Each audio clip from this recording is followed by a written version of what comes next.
Welcome to our channel. Today we how to set up Adobe Premiere Pro with LUTs for consistent color. Easy tutorial step by step clearly.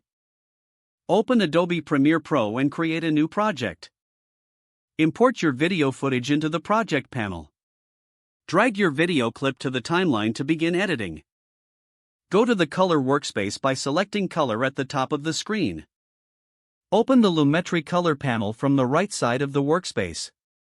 In the Lumetri color panel, locate the Basic Corrections section. Here, adjust your exposure, contrast, highlights, and shadows to your preference. Next, scroll down to the Creative section within the Lumetri color panel. In the Creative section, find the Look drop-down menu.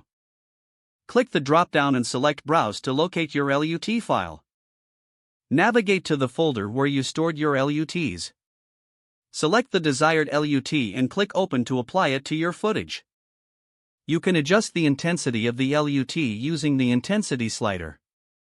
Continue customizing your color grading with the tools provided in the Lumetri color panel. Adjust the saturation, sharpen, or tint as needed for your project. Once satisfied with the color settings, you can close the Lumetri color panel. Preview your footage to ensure the color grading meets your vision. If adjustments are needed, revisit the Lumetri color panel to fine-tune. Finally, save your project frequently to avoid losing any changes.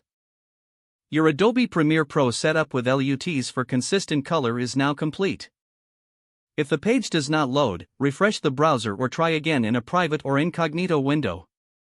Make sure you are using the correct email address, then retype it carefully to avoid small typos. If your password is not accepted, use the reset option and create a new strong password you can remember. Check your spam folder for verification or security emails, then complete any requested confirmation steps.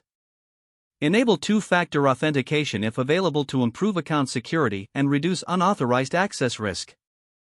After signing in, review your profile details so your contact information and settings are accurate and current. If you see an error message, note it down and try again after restarting your device and internet connection. Log out when you finish, especially on shared devices, to keep your account and payment information secure. Don't forget to like this video and subscribe to our channel for more step-by-step tech guides.